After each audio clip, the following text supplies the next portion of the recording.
Assalamualaikum warahmatullahi wabarakatuh.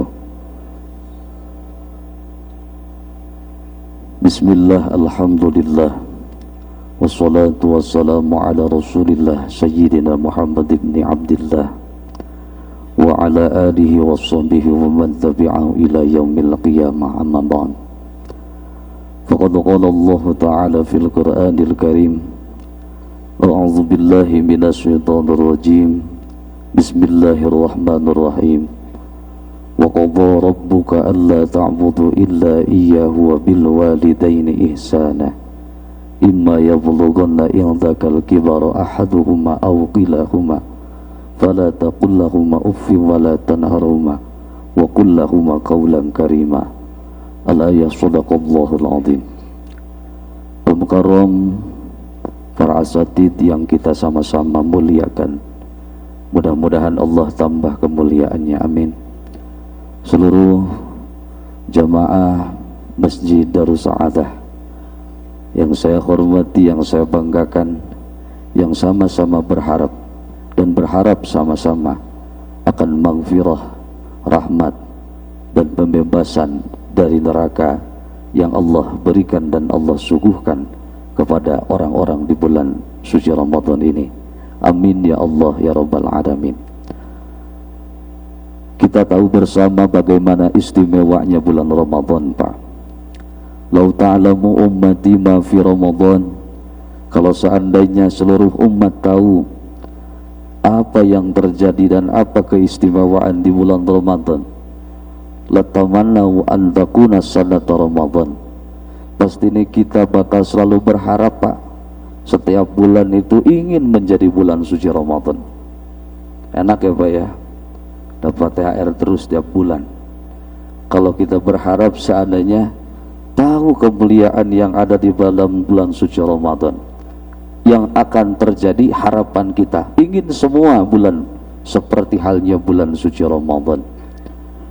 Banyak sekali pelajaran, banyak sekali hikmah, sebuah kawah canda dari muka yang tiada lain yang kita tahu bersama.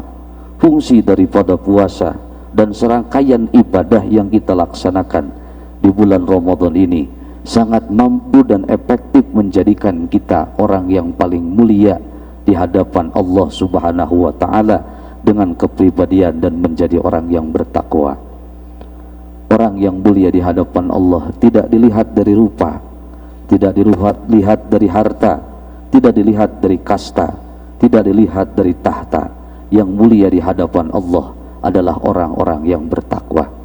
Mudah-mudahan dengan pelatihan ini, dengan sebuah kawah candra di muka yang kita lalui di bulan Ramadan ini, sanggup dan mampu menjadikan kita menjadi pribadi yang lebih bertakwa. Amin ya Allah ya Rabbal Alamin. Penting sekali ada pelatihan, ada kebiasaan yang positif yang kita bangun di bulan suci Ramadan. Al-adatu idza rasakhat nasahut, Pak. Yang biasa dibiasakan itu akan melekat. Seperti kita berbondong-bondong lebih semangat untuk ke masjid, menjalin hal-hal yang baik. Faidah puasa saja kan sudah banyak, Pak. Baru puasa saja satu faidah sihiyah, sehat. Kemudian faidah ruhiyah, ruhnya baik. Faidah istimaiyah, kita berkumpul secara sosial lebih baik. Itu dari puasa saja. Maka dibiasakan. Dan manusia itu tidak akan pernah berubah kehidupannya. Sesuatu manusia tidak akan pernah berubah kehidupannya kecuali mau berubah kebiasaannya. Al-insanu la yughayyiru hayatihi hatta yughayyiru i'tiyadihi. Maka kita di bulan Ramadan ini hitung-hitung membuat kebiasaan yang positif. Tujuannya agar menjadi orang yang bertakwa, dan kemudian harapannya dengan pelatihan dibiasakan menjadi orang-orang yang baik. Kalau istilah saya kurang lebih satu yang membuat kita akan menjadi bertakwa itu ada pelajaran matematika, materi menata hati kita, apa? Puasa itu kan seperti itu. Pikirannya harus baik, hatinya harus baik. al-imsaku anil akli wasurbi wa ghayanatin nisa'i minal fajri ilal maghrib ihtisaban lillah. Yang kita lakukan itu hati senantiasa mengharap keridhaan Allah, Pak. Dihitung-hitung belajar ikhlas. Mangkana shodiqon niyah, kalau hatinya sudah baik, niatnya sudah baik, la yaqau ila fil khair, orang tidak akan pernah kecewa, Pak. Orang tidak akan pernah sakit hati. Orang yang selalu sakit hati itu karena ada niat-niat yang salah. Maka di sini pelajaran yang bertakwa, pelajaran yang pertama adalah matematika, materi mata hati kita. Kemudian pelajaran yang kedua adalah pelajaran fisika. Fisik, pikirannya selalu ingat kepada Allah. Wa imdadan litaqwata wa ta'iyatan, dilatih dirinya. Kemudian menghasilkan bil muraqabah, jiwa muraqabah. Apa muraqabah itu? Merasa diri diawasi oleh Allah. Ini kita latihan. Mungkin Bapak siang bisa mencontohkan. Kita merasa diperhatikan oleh Allah Subhanahu wa ta'ala. Wudu saja kita berkumur, masuk 3 kali, jangan keluar sekali, Pak. Itu yang 2, sisanya dibawa kemana? Yang negor nggak ada, teman yang lihat pun nggak ada. Tapi kalau pikirannya ingat karena kepada Allah, bil muraqabah, ada jiwa muraqabah, nggak bakalan ngelakuin hal tersebut. Gitu kan? Belum lagi pelajaran kimia, kiat mengkaji ilmu Al-Quran, kita dibiasakan tadarus, kita dibiasakan baca Al-Quran. Nah, takwa. Maka harapan kita sama-sama seperti itu. Nah, ahli majlis rahimahumullah, bahwa jangan sampai menjadi orang yang merugi, kata baginda Nabi. Siapa orang yang rugi?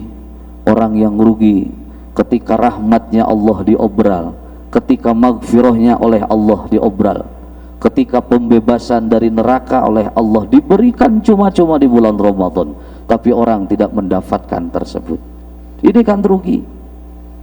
Awaluhu Ramadan rahmat, Pak, wa awsatuhu maghfirah.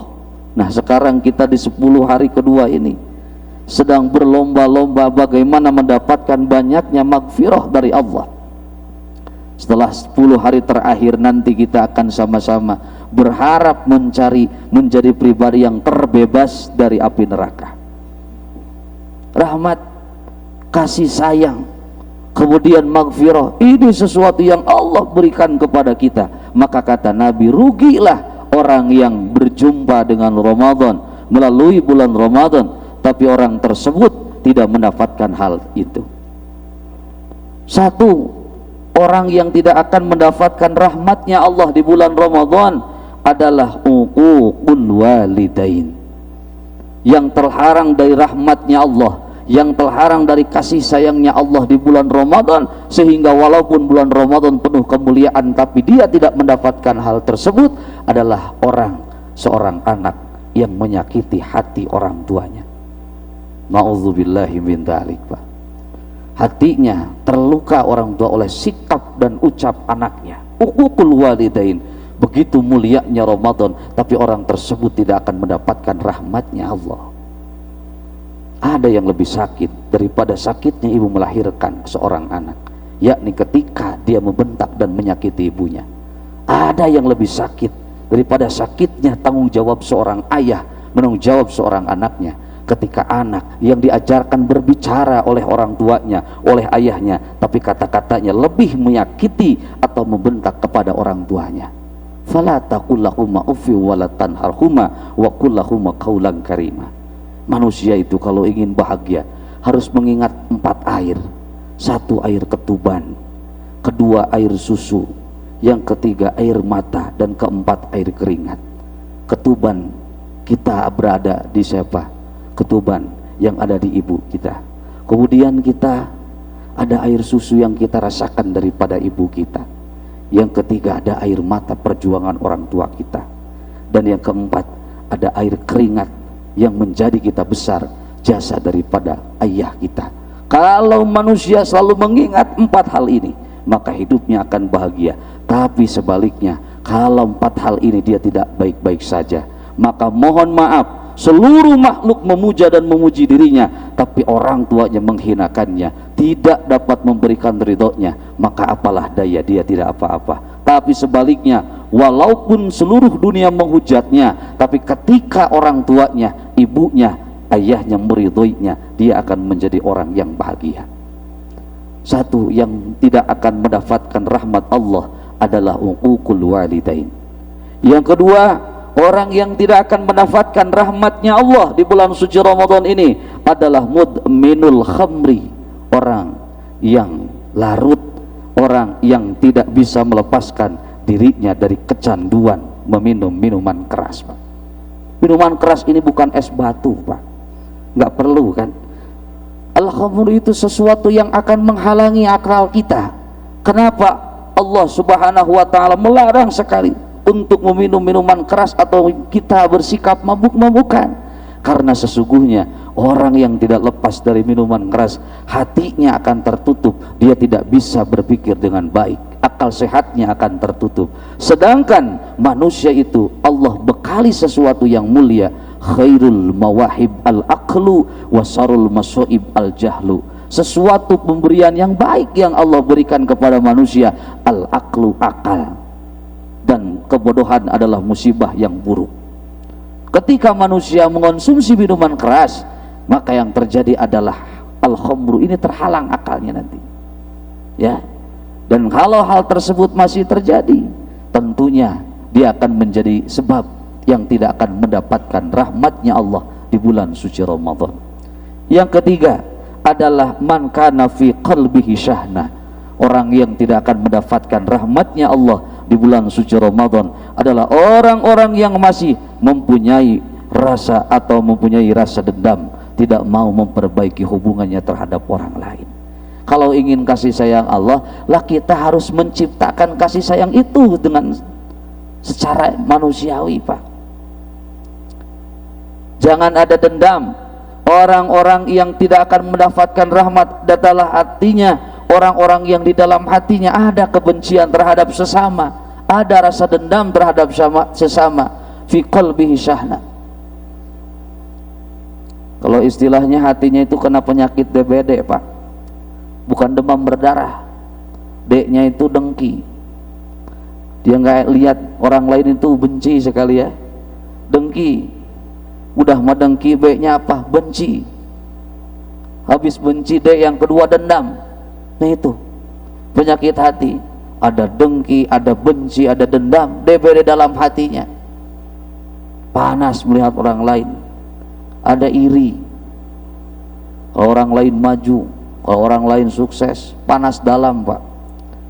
Kalau orang lain celaka, adem sari, Pak, tuh. Ya, ada kedendaman dalam hatinya. Maka kita buang dendam, kita buang kebencian terhadap sesama kita.